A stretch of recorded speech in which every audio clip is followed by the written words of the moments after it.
This is a Course in Miracles. It is a required course. Only the time you take it is voluntary. Free will does not mean that you can establish the curriculum. It means only that you can elect what you want to take at a given time. The course does not aim at teaching the meaning of love, for that is beyond what can be taught. It does aim, however, at removing the blocks to the awareness of love's presence, which is your natural inheritance. The opposite of love is fear, but what is all-encompassing can have no opposite.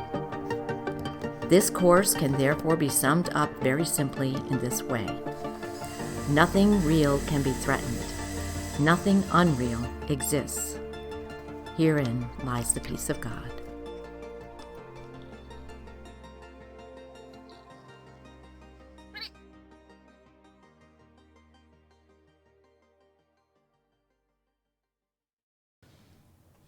I asked you in this break, how would you desire a person, what would you say a human experience should be? Right, a human experience. Given what we talked about, the total experience, not an experience, right, but just the total a experience. Human life. What Right. would you suggest? Because it's built out of relationships. Yes. And my ultimate thought on it was that that this whole illusory world will definitely can be used for the good of finding out who and what we are. But we need to know that that's what we're up to. So if, as a parent, I knew that my ultimate thing was that I wanted my child to remember his wholeness, his love, and everything else, and recognize also, and then teach him that all things coming at him in the world are going to be teaching him about how he's thinking, what their thoughts are, and everything else. If that was my goal as a teacher of somebody, a child or even another person, I would say, the world is going to always show you what you think. The goal is to find your way home, which means God is everywhere, and I need to remember that I am made in the likeness of God, likeness and the image of God, meaning I am like unto him, meaning I am the love that God is. So everything in this world then would be my teacher of how I can see and know myself as the love that God is, the same as God. Right. So that would be what this world would be about for me if I knew what the Course is telling me. So the world guides me. Yes. Because it's God speaking to me through the effects of the world. Yes. And it's guiding me towards self-knowledge, self-realization, and understanding of my relationship with what is beyond this play of forms. Right. As opposed to content. This is form instead of content. Yes. And one thing I wanted to add, I think, to that is if I understood that forms are not valuable in and of themselves. Forms, meaning the way you feel, the way things are turning out, an advancement versus a demotion, a degree versus not being able to get into the school, whatever it is. Mm-hmm. These things these are just forms. In and of themselves, they have no intrinsic value. Right. But they do have value as a voice that's guiding me towards self-knowledge somehow. So anyway, that's Yes, I think that all of it is designed for self-knowledge. But because we don't know that, we seek for completion in the special relationships constantly, as opposed to saying a special relationship can help me to know about myself and help me find the truth about myself. If I understand what all the reflections are that are coming at me are there for my self-knowledge and for the return to the wholeness, the completion that it's talking, because this section is the choice for completion. With chapter 16, this is part 2, the forgiveness of illusions, and it's section 5, the choice for completion, and we're going to start on paragraph 9. But just as a summary, the two choices of completion are the ego's source of completion is in separation and in exclusion. When it's in triumph.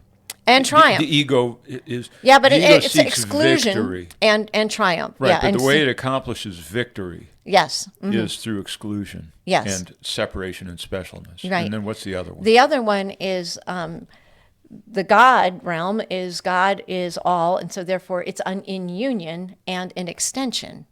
So through union, now my union with God makes me a vehicle for extension. In a sense, not victory, more like sublimation?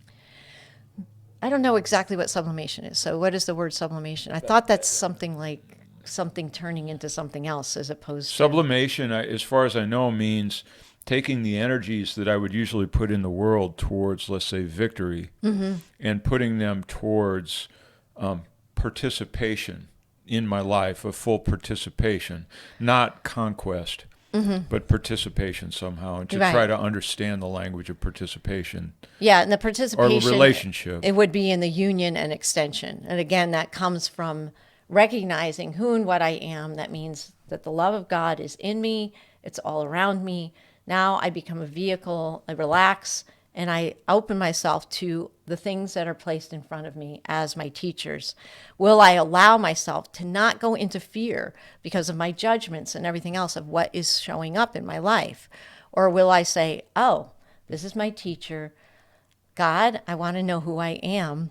Let it now let the full extension go out and come back, because that's the way a full extension works, is that as you become the vehicle or you want it, the other will become that which reflects back. It's either way, or you become the vehicle and something, it's almost simultaneous, is all I can say. Reflection that needs to know itself. It happens almost, it's simultaneous. Well, and as various ascended beings, enlightened beings have said, the concept of them over there loses some meaning, because them over there they're connected to me. I can't really say them over there as though they are radically separate from me. And so if that loses its, if I lose the ability to really define myself as opposed to other groups, other people, other situations, and start to understand that we are in total relationship, regardless of how hard it might seem. Right. Paragraph 9. Paragraph 9. The appeal of hell lies only in the terrible attraction of guilt, which the ego holds out to those who place their faith in littleness. The conviction of littleness lies in every special relationship, for only the deprived could value specialness. The demand for specialness and the perception of the giving of specialness as an act of love would make love hateful. The real purpose of the special relationship, in strict accordance with the ego's goal, is to destroy reality and substitute illusion. For the ego is itself an illusion, and only illusions can be the witnesses to its, quote, reality. The idea is that we're accustomed, almost spontaneously within ourselves, to love pain and difficulty for its ability to bring us contrasting good or the thing that it's calling victory. It's just a modus operandi we have. That it's not like somebody isn't familiar with that. Whether it's somebody with MS or somebody raising their kid. I remember in when I was in Fort Lauderdale, I knew this guy. His son was just barely learning to walk, and they had a terrazzo floor, and he left socks on the kid's feet. They'd left socks on his feet, so that this kid was constantly slipping around the floor and banging his head on the floor, banging his head on tables. Oh my God! Oh my God, he's going to take his jaw out. Why don't you take the socks off of this kid? He's slipping all over the place. There was almost cruel desire for this We're kid gonna to have learn from some hard knocks. hard knocks. Oh, wow. And there's a quality to guilt. People are culpable. I'm culpable. I'm guilty of something, or I'm less than something. Whatever it is, it's decidedly negative. Yeah. There's a sort of a sweet attraction to it. A little bit like you can only climb high by being down low. There's a quality to that of almost, and when people just absolutely bottom out and that there's nothing left at all. So as they say, there's only one way you can go, because you've bottomed out. Right. You can go up. That's the attraction to guilt. It establishes in the physical world a baseline that I can push against, strive against, whether it's death. It's teaching something about myself. Now, if my desire is to know the self with a capital S, and if that's what we came into this world, and you had teachers that said, you know why you're really here? It's to know the self, the one that's all everywhere, that is you. And you'd be like, what? You're like, I don't think so. But if we were taught at a young age that that's what it was, then the bully is something, and the friend who likes me for who I am is something. All of it becomes teachers, and I become teachers for them in understanding the self and our ideas about ourselves, to the point where we go, I must be misunderstanding myself, because everything that's coming at me, it seems like hell, and then, what needs to happen? What needs to happen to change? The thing is there, and this is the deal, is to believe that there is intelligence somehow in that hell. Now, it gets confused with saying God wants me to have a hard time. No. But I do think that there is a turnaround that happens with a person when they finally say, this world of appearances that's coming at me is informing me about myself, and that's its value, that's its intrinsic value, so that when I break my teeth out, as I did, I don't look at it like, well, God is punishing me for a certain thing, but I am getting a very hard lesson of the way the world is speaking to me about myself. Right. So let me give you an example, because there was she actually was a teacher of A Course in Miracles, and she was rooming with somebody, and she liked to watch a certain program on the television, and I think it was a friend of the roommate would come in and just turn the channel to some sports thing and just start watching, just turn the channel, and she would let him. She didn't say anything. She thought that was the right thing to do, and so finally one day she just goes, why do you do that to me? Why do you change the channel when you know I'm watching something? And he goes, because you let me. That was her lesson. The world was informing her that the hell that's coming at her is happening because she won't say no, which I've had many of those times. And those people who don't have the guts to say no, I'm just going to let you know that is your biggest lesson, is all of a sudden you say no. And you go, wow, that had a different outcome. Yeah. So the world is speaking to us, and it's informing us about how we think about ourselves. And we will either find ourselves in littleness, where we let the person change the channel all the time, or somebody pulls the rug out from underneath us about an idea that we have, and they're always knocking it down. And we have to say, well, I guess I'm just going to be knocked down for everything I come up with. Or you just say, no, I'm not going to. There's this other attitude that comes out, and you begin to learn about yourself in another way. Now, this is all about just projection and reflection in this world. Regardless, the projection and reflection world can be teachers, so I can understand what I'm thinking about myself, so that I can choose to think about it differently. I can decide that I must be informing myself incorrectly about who and what I am, so that something else can be reflected back. And that becomes the information that helps me grow into knowing the truth of who I am, which is inviolable. What's the word? Inviolable? Inviolable. Inviolable. That cannot be touched by anything and is always pure, always one with the Father. Right. Okay, let's go on. Paragraph 10. If you perceived the special relationship as a triumph over God, would you want it?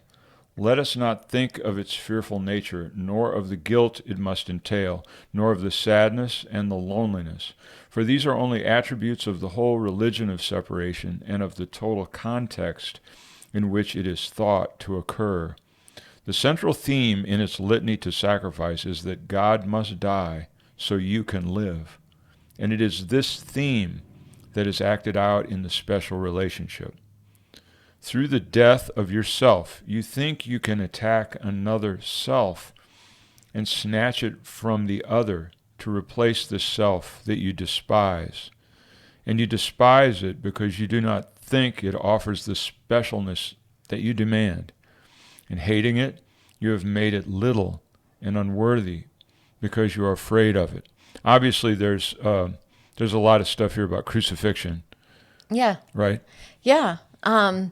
Okay. Where were we? The central theme in the litany, is its litany to sacrifice is that God must die so you can live.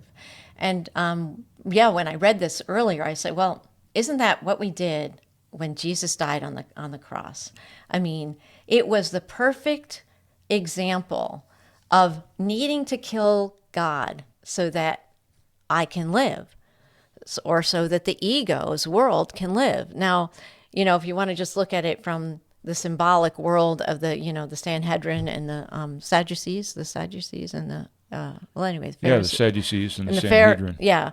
They were all feeling like their world was going to be knocked off its pillar that they had raised for themselves if they allowed this Jesus to continue to live, which meant that they valued that structure that they made, and they're willing to kill God so that they can have their little kingdom on earth, to have that. And so it's like, if he lives, what about us? We're not going to be able to live the way we used to live.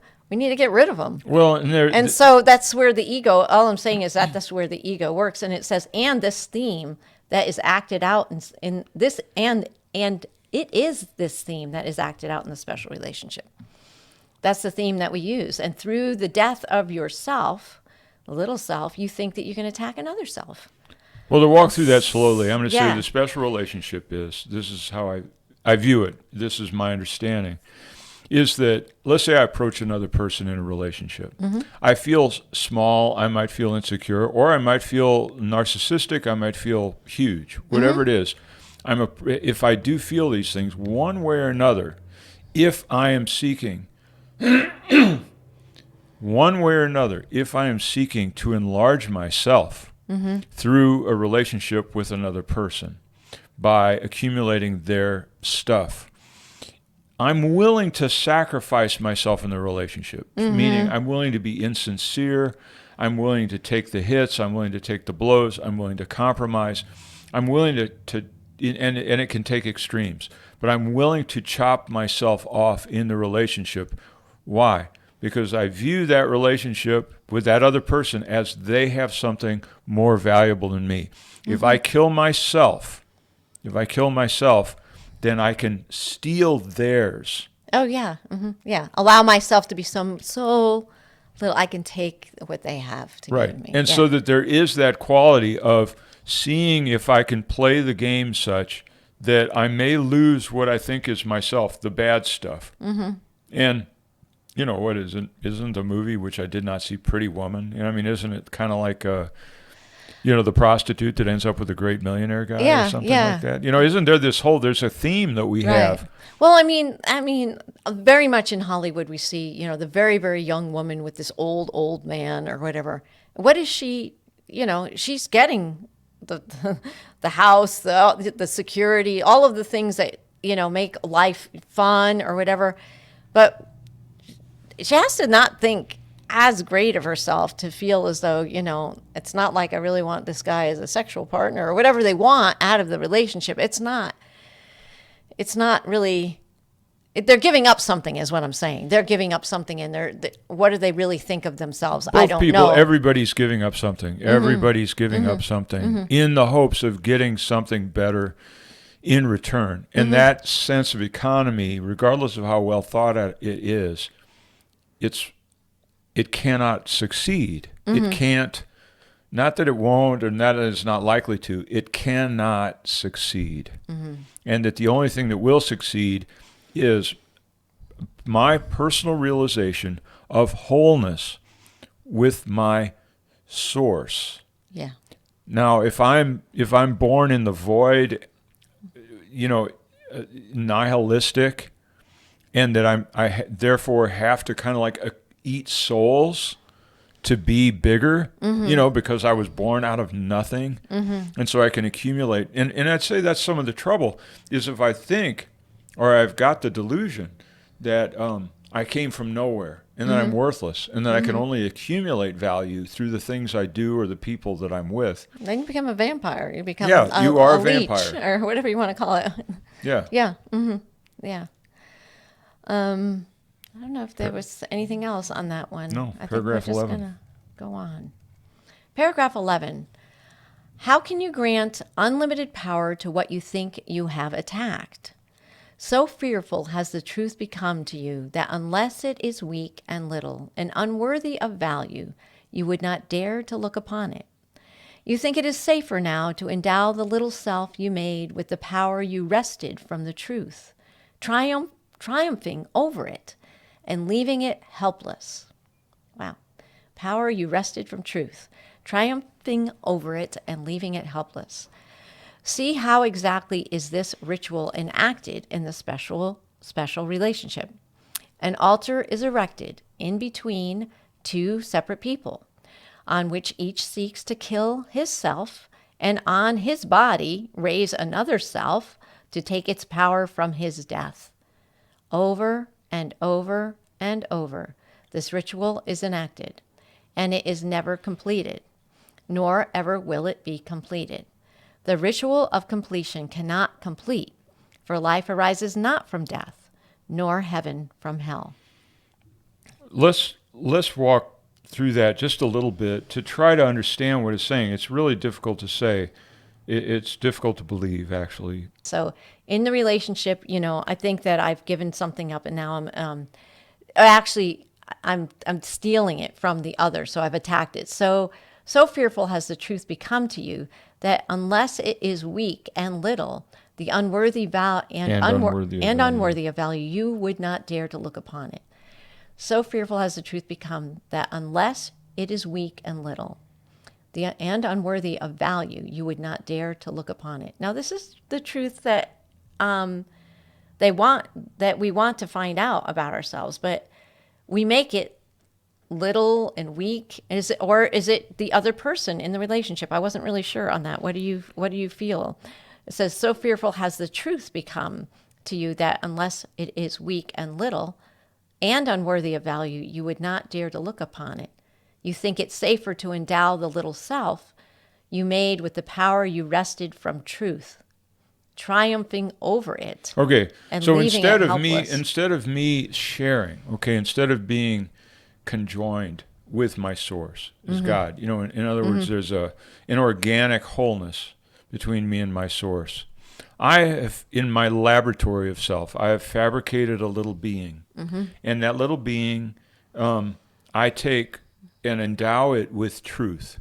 I created out of the substance of truth, right? I'm given the clay of truth by God Almighty, by my source, because I'm the Son of God. In that, I went down in my basement and I create this little homunculus of a being called Phil Hamilton, and he has to accumulate these things. And rather than look upon the truth, which I cannot, I can't, I erect this little sort of a voodoo doll of myself that's going to go through life. And it's better for me to take that little doll and put it on an altar and kill it, chop it, because that's the only way I can. So that way I can handle the truth. You can't handle the truth. That's right. So since I cannot handle the truth, I have this little doll that then is I'm not afraid of it. I'm not afraid of it. It's my fabrication. It's false. It's a copy. It's a cheap knockoff of a self that was my endowment as a son of God. Right. And when I come into a relationship with you, that little homunculus is what I bring.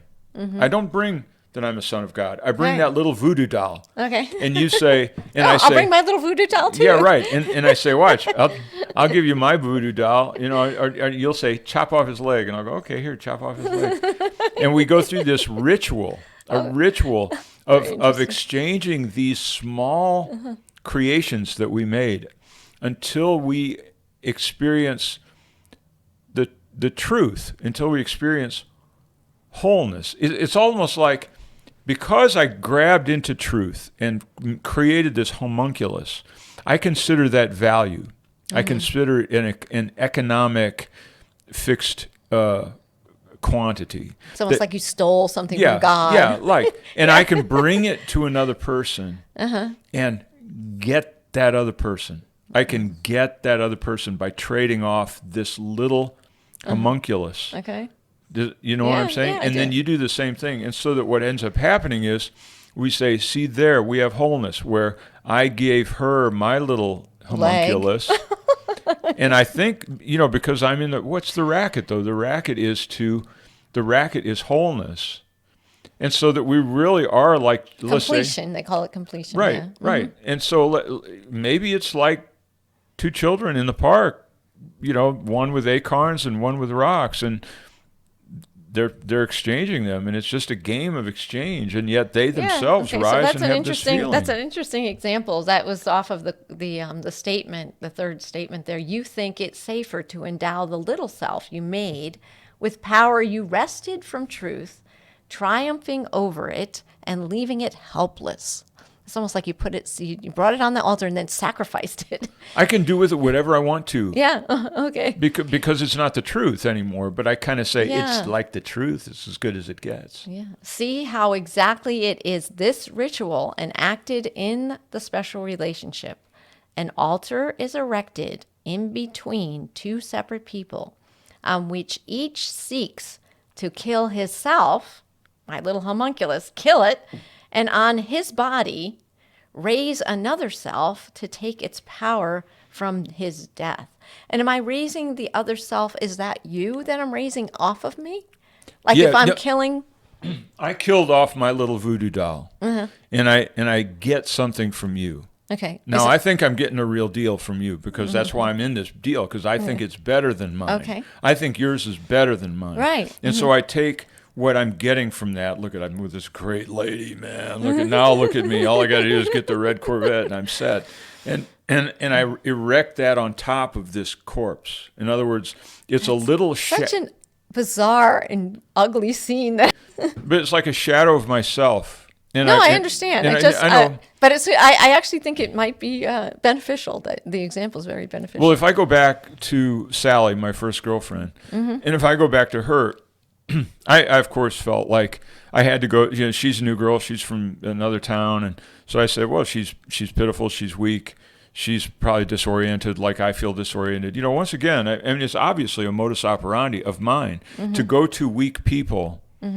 Identify something in them that I think has more value than they probably think that they have in themselves, to bond myself with that person. And so I have her as a girl, and I just fall absolutely madly in love with her, hopefully erecting, almost like cheating the system. I don't think I deserve anything. And I convince, because she feels weakened, let's say, by being a new kid, I cheat her into bonding with me and basically augmenting that self, that little voodoo doll that I don't think that homunculus that's not worth anything. And I bring her over, and I accumulate. I make a bigger homunculus out of it, like this. Oh yeah. And then and so the game that I have is one of sacrifice and deception to try to stay in that game time after time after time, because she's really a changing quantity. I'm a changing quantity. These homunculus dolls, we don't change as the Son of God. Right. But as these little voodoo dolls that move through this world, Yeah. we're subjected to so many changes, so many differences. Yeah, I Does agree. it? Yeah, I agree. I don't feel like we're nailing it, but I mean, it's like it's worth thinking about. Well, sometimes those kind of examples actually help to solidify ideas, and so I actually think it's pretty good. We'll see how other people think. Okay, so that's it. An altar is erected in between two separate people on which each seeks to kill himself and on his body raise another self to take its power from his death. Over and over and over, this ritual is enacted. Yeah, it wasn't just one over. It's like, no, over and over and over. No, it's called daily life. Yeah, is this ritual is enacted. Okay, now. Wait, let me just finish. Yeah, it. go ahead. And it is never completed, nor ever will be completed. The ritual of completion cannot complete, for life arises not from death, nor heaven from hell. Okay, go with your thought. Okay, so life arises not from death. Yeah. Life arises not from death. Let's think about that, because then what's the resurrection beyond the crucifixion? Because life is life. And The crucifixion is death. well, in our world it is. But the thing of it is that Jesus identified as I am the resurrection and the life, which means, and that was before they put him on the crucifix. So that meant that he knew his I am presence knew who and what he really is. Okay, now we're gonna get rid of the body. Okay, the body's gonna go through something. Here I am on the cross. And it doesn't mean that it's not. So he doesn't bring death to the little homunculus. No. Well, put it this way. It looks to all the others because they believe in the homunculus. It's death. But he knows he does not die. I would say that Jesus knew he does not die. He had already overcome in the transfiguration that understanding. I mean, that's my understanding. Well, I just want to put crucifixion and resurrection in this context to be reviewed. Okay. But in my world and in my experience, I think it wants there to be a full death of this. In other words, it's the homunculus. It says, life cannot, you can never get life from death. Mm-hmm. The ritual goes on and on and on. Yeah. As long as I'm trying to resurrect myself, or as long Off as I'm of trying another. to build myself off of a dead source, like I've got that tiny fill, that I have crafted that's, I can look on and say, wow, this is pitiful, this is guilty, this is less than, this doesn't deserve anything. And then say, hey, let's get some strategies together so that this little thing can really come up with something, really go somewhere, really succeed. But then he grabs onto something else. Okay, that's how he does it. Yeah, that's how he does it. That's how you do it. He gets into a relationship, a job, where they say in the job, hey, I've got an idea. Will you sit in this chair doing something you don't want to do for 10 hours a day? And in return, I'll give you some bennies and perks. And you go, oh, what is it? You want a third of my lifetime? Yeah, sure. Why not? And so I give him a third of my lifetime. And I sit in the desk, and the whole time I'm trying to carve out meaning for myself. I'm trying to build myself up. And I go, yeah, I'm working at, Jones, Jones, and Jones. I've got this kind of a thing, right? And that's what, I'm building myself up. And then you get a raise. I get a raise, and because they gave me a raise, I can get the red Corvette I've been talking about in so many episodes. And I go through this thing, right? Could care less about a red Corvette. to build myself up, but the construction project is on what you would call, no pun intended, landfill. Oh, yeah. Okay. It is on a sinkhole. I'm trying to build this great life on a sinkhole. So that no matter how much I build, no matter how much I do, I'm going to have destabilization, I'm going to have loss and sinkage. So the only way to do this is in the sense of crucifixion. Correct me if I'm wrong. I'm trying to make this work because it just said you can't get life out of death, and yet we have the crucifixion and the resurrection.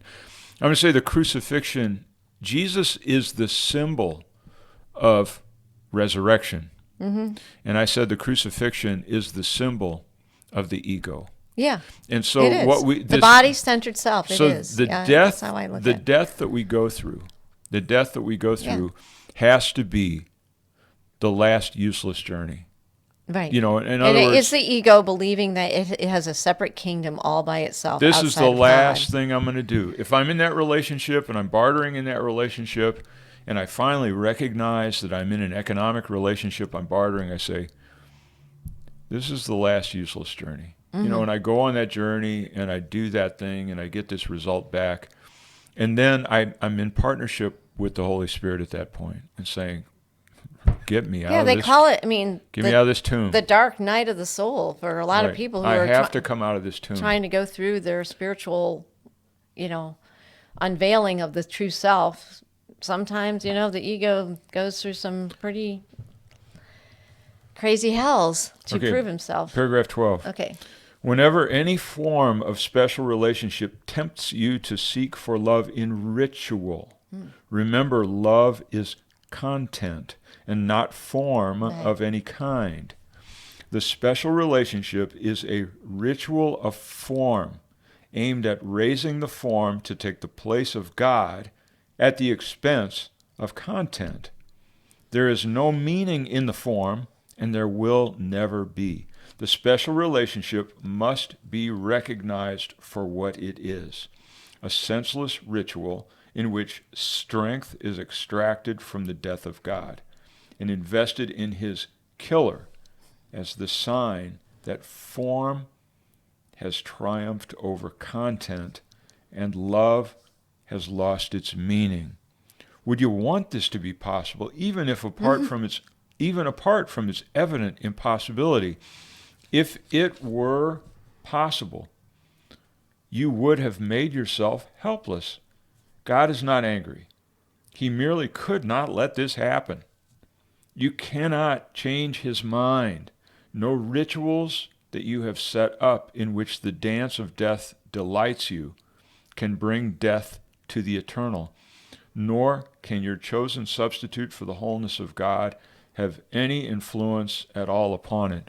All I can say is at some point, without even understanding what I'm doing, when I'm experiencing pain, suffering, loss after loss after loss, throw my hands up to Almighty Heaven and just say, please, please, please help me to see something here. There has to be looking for agency outside of my trap.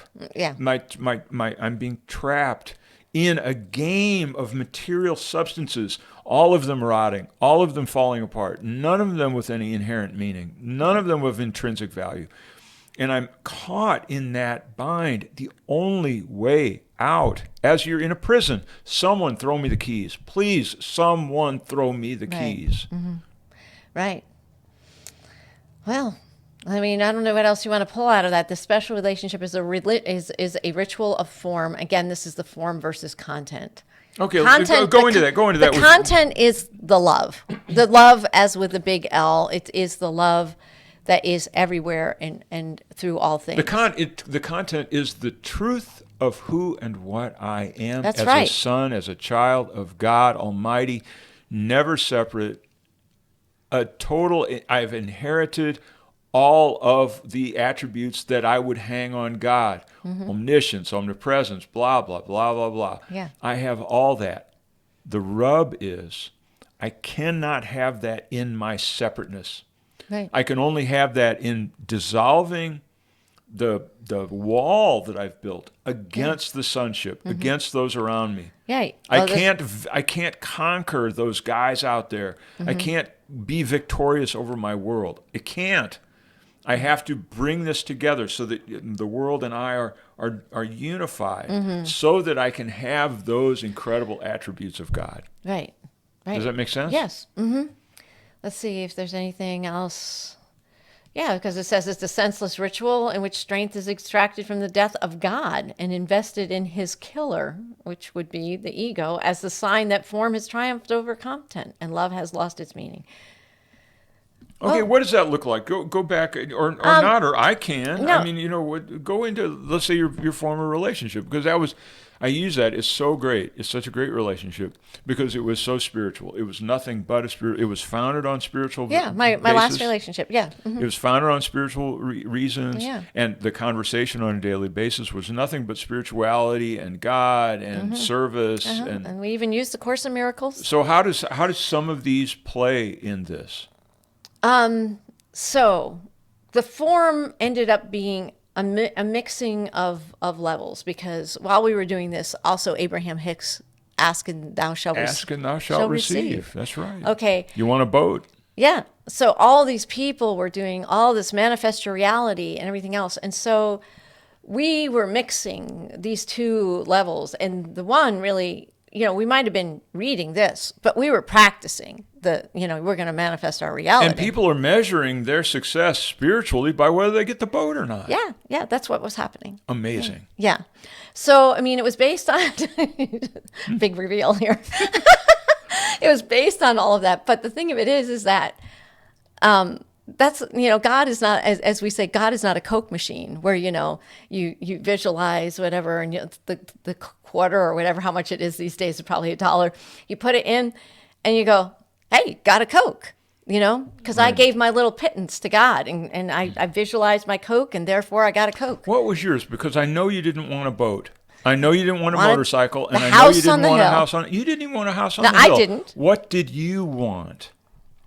We can talk about the partner, because the partner wanted the boat, the house on the hill, the bicycle. I actually wanted a holy relationship, and I wanted there to be a way that we could teach about being a holy relationship, but we failed. We failed pretty big as far as that was concerned.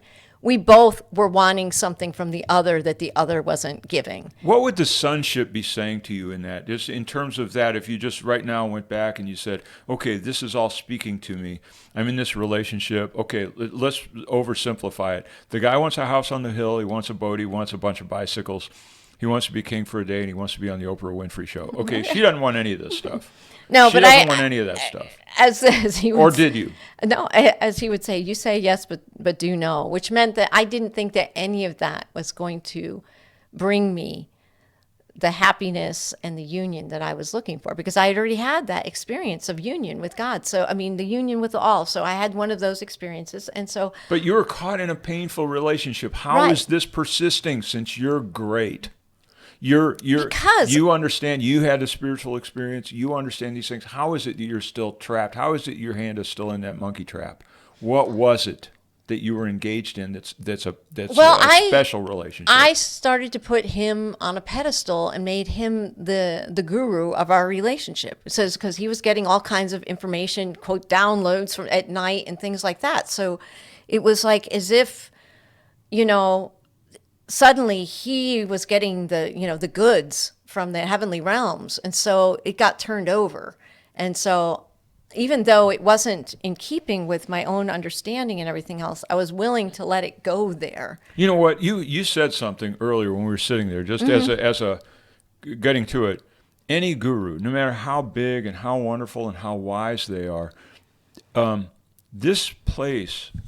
This is kind of sticky. Yeah, I'd say. I think it's fair to say it's not really, really easy to resist.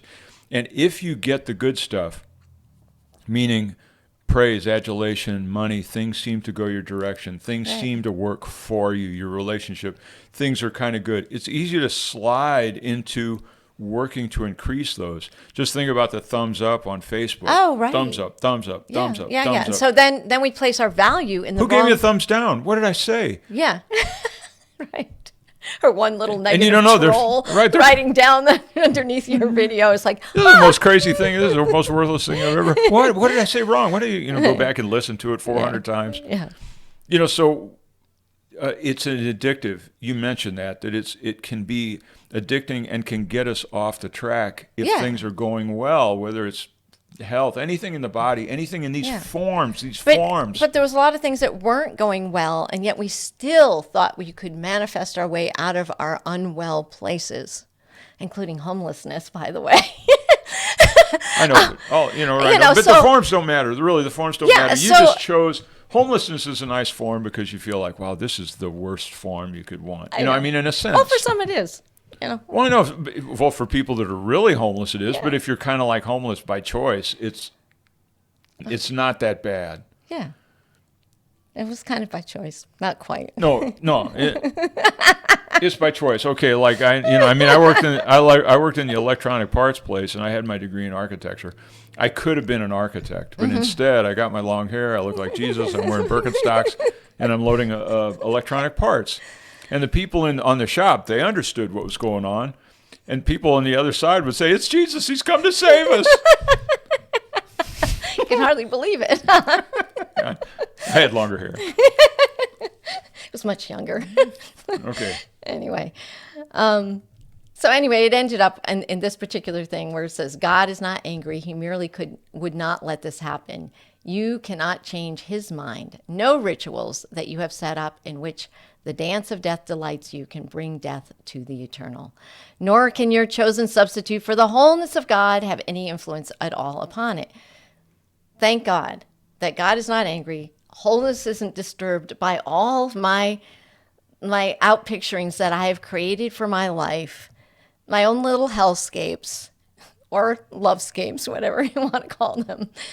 And so, God is great. God is good, and it's his grace is upon us at all times. Okay, we're going to go on to paragraph 13. See in the special relationship nothing more than a meaningless attempt to raise other gods before him, and by worshiping them to obscure their tininess and his greatness. In the name of your completion, you do not know. In the name of your completion, you do not want this. For every idol that you raise to place before him stands before you in place of what you are. Let me read 14.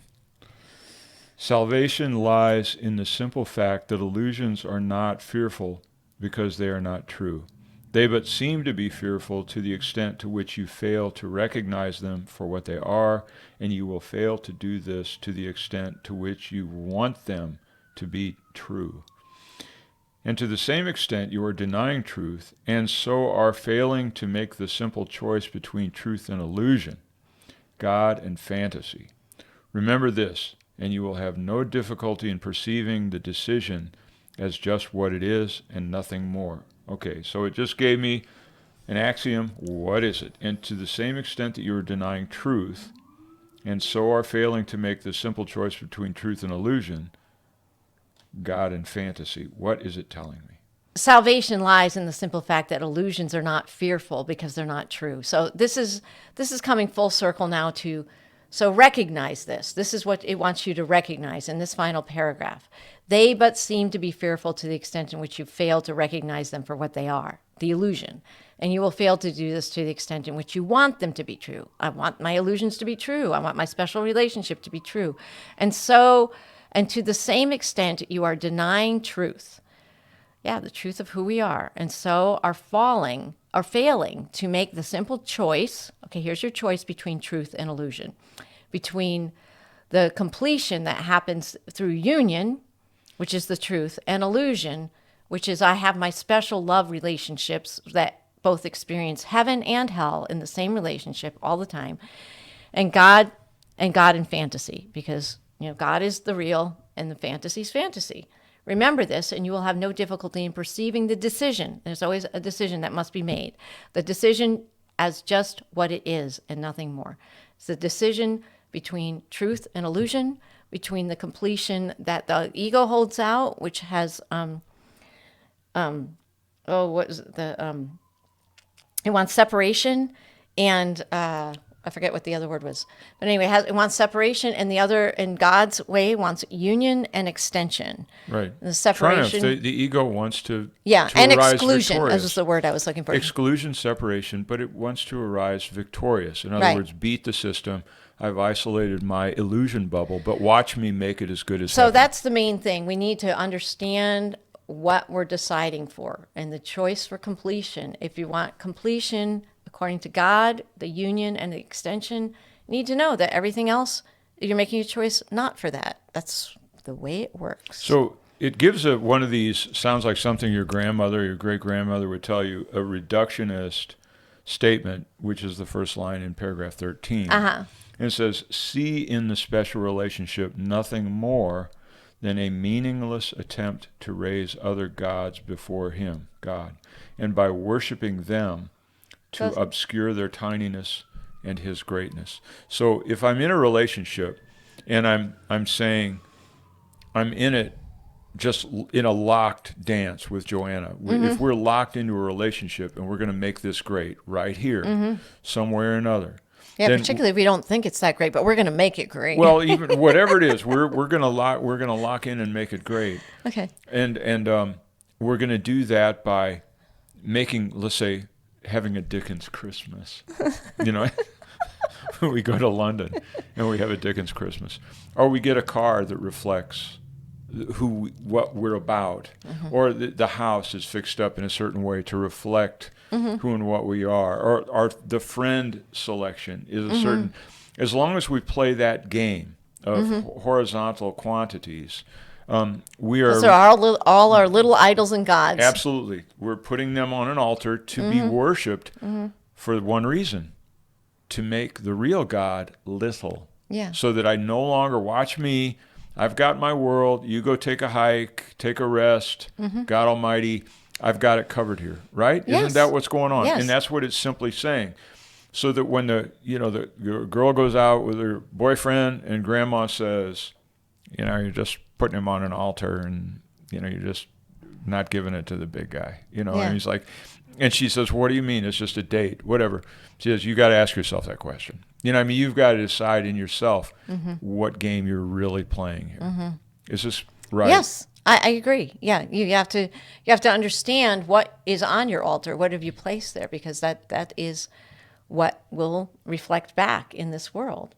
And if we put all of our special relationships and all the things, and that includes special relationships with house and home and job and everything else, then that will be what's on the altar, and it will never create the sense of completion. You'll never feel complete. There'll always be that thing outside that says, if I only had this, if I only have this next thing, that will be the completion that will settle it all out, and I am whole, and I've reached my pinnacle. I've put myself up there on the altar as well, and now I'm done. But once that game starts being played, the relationships will decay. Yeah, they and it will be like bailing water out of a boat. That no matter how much you do, you will not be able to stay afloat.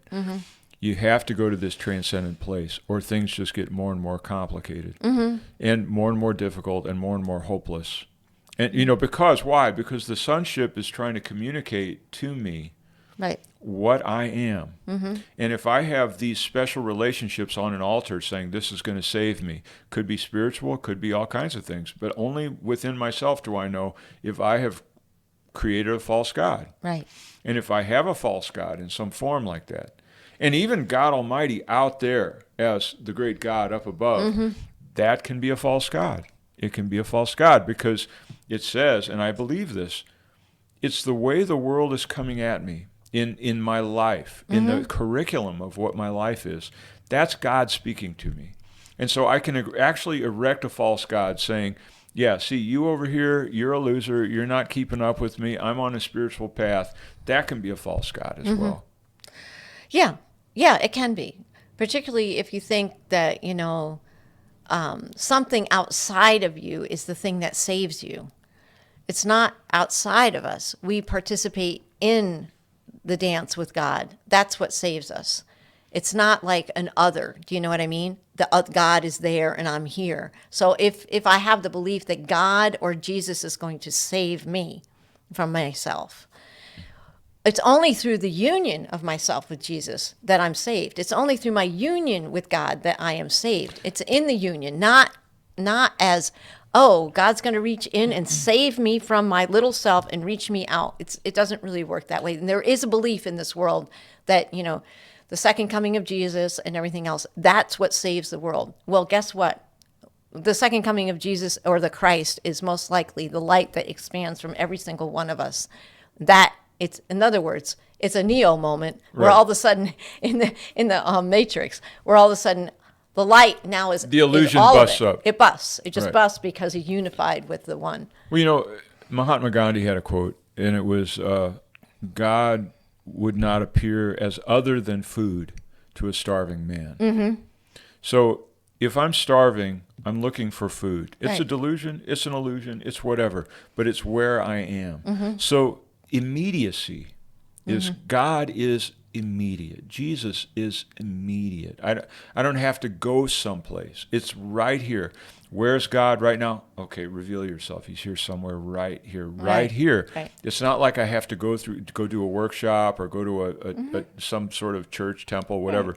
I don't have to go over there to find God is in my immediate. And as soon as I say that to myself, and as soon as I'm there and make that request, God can appear. Does it, and Yes. that's one way to avoid having God as a God on an altar that's a distraction Yeah. from As God. separate.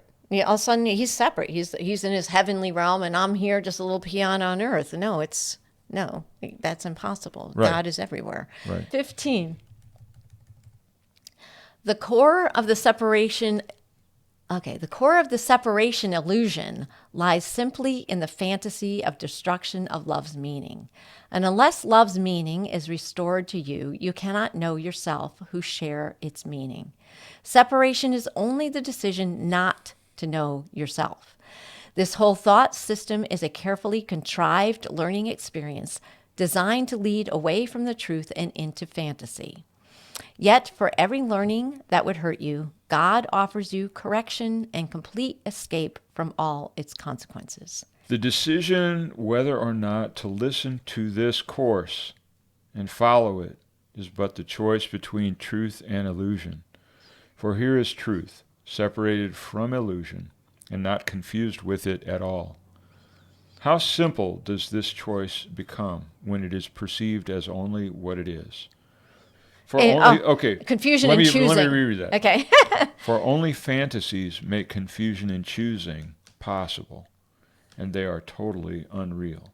Fantasies make that choice apparently impossible. Mm-hmm.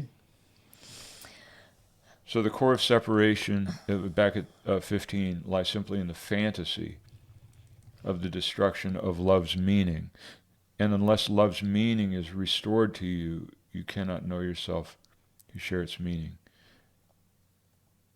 Separation is only the decision not to know yourself. Right. That's the biggest statement there. Separation is only the decision not to know yourself. And that's interesting because all of special relationships are built off of the idea of a separate self coming to another separate self to create what we consider completion. But it cannot happen there. So long as you don't know your true self and I don't know my true self, the union is not complete. Because once we both know our true selves as one with God, well, then all things become that loving extension. And I see you as much as love or more than I ever did before, but I also see the whole world in that loving presence. So that's the completion that is necessary to make the choice for. If a relationship, regardless of its difficulties and even a certain amount of pain and suffering in the relationship, structurally in the relationship, if you have to be honest with yourself and you are being released into a more loving relationship with the world at large. In other words, there are some hard knocks in the relationship, but it's opening your heart, if it's opening you to the world and not causing you to contract or become fearful or alien to yourself, if it's not collapsing you. Right. It's possible that it's a restorative, healing relationship, regardless of what levels of difficulty there might be in it. Obviously, because there's a lot of relationships that are going to be structurally difficult. Like, I knew this one guy, as an example, I knew this one guy had their child was born with some sort of open heart valve problem or something. And he said, it's going to be the rest of my life. I'm in this thing, and he, for some reason, it made him a light. The guy, by having to rise to that occasion, by having to participate with his child, it didn't cause him to contract. In fact, in a lot of ways, it erased anything that might have been, let's say he's a handsome guy and he can be a little bit vain, or he's got a certain job and he can be a little bit vain. It seemed to erase vanity from this guy, and that he was aware of that, and he had no, he says, yeah, we got a lot of sleepless nights, but he didn't condemn it, and he didn't curse it, and he didn't feel like it was a bummer, and he didn't. So he was opening, even though the relationship itself is very, or like the dad with the kid on his back, very difficult. Yeah, right. But it doesn't release him to act out, love in a certain sort of a way. Yeah, I would say it is. I mean, just the example that he's showing just in the relationship with the child that has a deformity and everything else is showing to the world an unconditional love that, well, we need lots of examples of that. But those are extreme cases. But let's say with you and I, or with anybody who's just like, okay, we're copacetic. Some people. I mean, this guy just celebrated his 50th wedding anniversary. Uh-huh.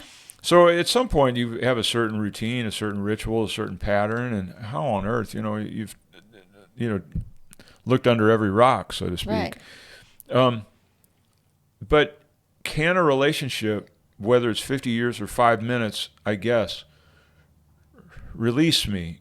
Can I be released into what the Course calls the sonship? And it mentioned you either choose this curriculum or you don't. It's not talking about. I like thinking of it as the Course in Miracles, but I don't think that's what it's saying. It's the curriculum of life. Right. It is. And the miracle is that you remember who you are, and the miracle is that the miracles are everywhere once you remember who you really are. They're constantly showing you. That's opposed to. No, that's a great point. Once you remember who you are, Yeah. and the world at large begins to witness to me, Yeah. my identity, the idea that God is out to get me or out to slip me Or even in the relationship itself, that whatever you're in, you're like, look at me. I thought this was a hellscape of a certain sort. And you're either able to just say, hey, I think I got it. And you can just shake the hand and say, it's time for me to go now. If it was a hellscape, you go, don't need to do that anymore, or whatever it is, because you understand your own true value. You understand that it's not necessary to continue, making yourself little because you don't feel little anymore. You just say, oh, guess what? I didn't know who I was. I'm not little and at yet, all. okay, and it said that the forms will never be any indication of love, and that includes self-love, external forms. So let's take that. Let's say someone changes in a relationship, and you say, so at those shifts, it can act as a way for the person to say, what is this an invitation to? If the partner changes in some way, the circumstances in their life, what is this inviting me to? And it's not necessarily to hit the road, Jack, I'm out of here. No, it could be to stay and to and to explore that. And as people age and stuff like that, there's various things that happen health-wise, or dementia happens and everything else. Then it can be, my gift of love is, how do I participate with this person now that they're not the whole being that they used to be, that I treasured, or whatever it was. There becomes a morphing. And actually, I've found, because I hang out with some people who are significantly older than me, that it actually becomes a great teacher of wisdom in the latter parts of people's lives when various health things and stuff like come. How are they going to be with the other? Are they going to feel put out by it? Are they going to realize we're both going through this together and stuff like that? So, that is within the ways of the world and the ways of form, but it can be a great teacher of letting go of expectations, of letting things be as they are, and they don't have to be the hell that I think it is. It's just what's happening. Part of the reason why it doesn't have to be the hell that I think it's going to be, if these things happen, whatever they are, is that I'm in a full world. I'm in a whole world. In other words, what the Course calls the sonship. I'm in an entire curriculum that surrounds me 360 degrees. And to the extent that I am in pursuit of the truth, and I really want to see past the illusion. I want to retire the illusions and bring in the truth. To that extent, this world, because, using the word faith, because I have the faith and the confidence that it is intelligent, and I am in a reality with a capital R, that when I'm truly seeking the truth, the world at large will rise to help me understand the way to go, the way to be, the decisions to make, in the form of either opportunities or wisdom or something that illustrates it in a way that I can see it. The world is an intelligent voice of God talking at me if I'm seeking the truth. Right. Yeah. Yeah. Yeah. And I mean, I don't know if this is a confusion of levels or whatever, but we had mentioned that, the world is going to reflect back to us. And that's how God talks to us. But the ego talks through projection and reflection as well. So if we're getting lots of feedback that is increasing our littleness and everything else, it's because our ego has basically it's running us around in the whatever, it's the mouse riding in the wheel and not getting anywhere. It's believing in my littleness that allows me to have those littleness reflections keep coming at me. But the thing of it is they can be teachers, even though that's my egoic thought that's coming back at me. They can be teachers and say, why am I thinking this way about myself? My ego is going to, through this world, also, it's a mindscape where projection and reflection is constantly happening here. It's a mirrored world. But truth, peace, love are simultaneous. Yes, they are. So if I'm suffering, experiencing pain, that's resistance. I'm experiencing myself. I'm not experiencing what's coming at me. I'm experiencing myself when I'm at pain and when I'm suffering and when I'm confused. Mm-hmm. I'm only experiencing myself. And it's safe to say, this can't be the Son of God. This can't be. Mm-hmm. Please, I want another way to look at this.